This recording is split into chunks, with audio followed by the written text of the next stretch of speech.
कल्पनेच्या जगात राहतो. तुमच्या अवतीभोवती असणाऱ्या अद्भुत गोष्टींकडे पहा. चला तर परत आपण सुरुवातीकडे जाऊया आणि या सर्वांची सुरुवात कशी झाली याविषयी पवित्र शास्त्र काय सांगतं ते पाहूया.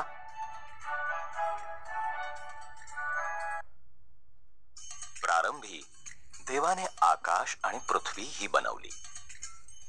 देव अंधकारावर फिरत होता आणि तो म्हणाला, प्रकाश होवो, आणि त्यानं त्या प्रकाशाला दिवस असं म्हटलं आणि त्याने अंधकाराला रात्र असं म्हटलं.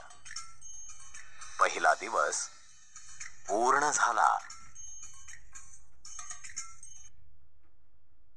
नंतर देवाने वर आकाशातील आणि खाली पृथ्वीवरील पाणी वेगळं करण्यासाठी अंतराळ निर्माण केलं. त्याने त्या अंतराळाला आकाश असं म्हटलं. दुसरा दिवस पूर्ण झाला.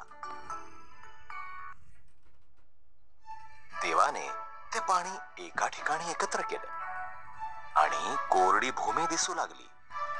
देवाने त्या भूमीला जमीन असं म्हटलं आणि जलाशयाला समुद्र असं नाव दिलं. आणि मग त्यानं वनस्पती म्हणजे गवत, धान्य आणि वृक्ष ही निर्माण केली. तिसरा दिवस पूर्ण झाला. मग देवाने आकाशामध्ये ज्योती बनवल्या. त्याने दिवसासाठी सूर्य, रात्रीसाठी चंद्र व सर्व तारे निर्माण केले. चौथा दिवस पूर्ण झाला.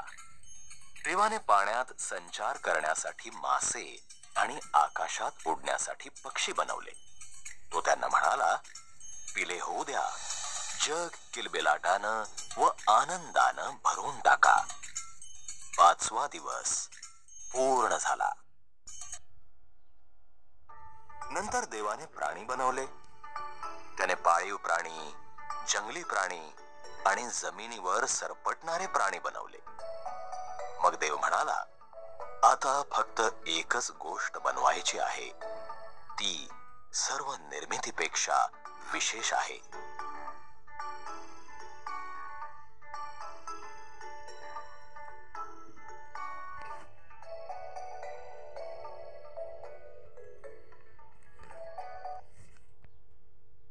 नंतर देवाने प्राणी बनवले. त्याने पाळीव प्राणी, जंगली प्राणी आणि जमिनीवर सरपटणारे प्राणी बनवले. मग देव म्हणाला, आता फक्त एकच गोष्ट बनवायची आहे.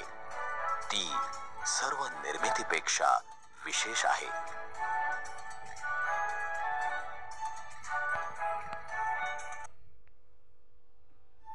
म्हणून देवानं स्वतःच्या प्रतिरूपात स्त्री व पुरुष बनवले.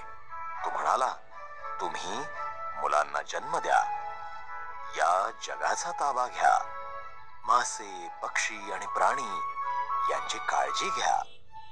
हा 6वा दिवस पूर्ण झाला.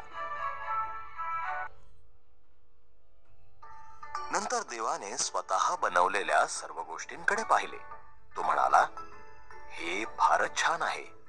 असं म्हणून त्यानं 7व्या दिवशी विश्रांती घेतली आणि तो दिवस विशेष ठरवला.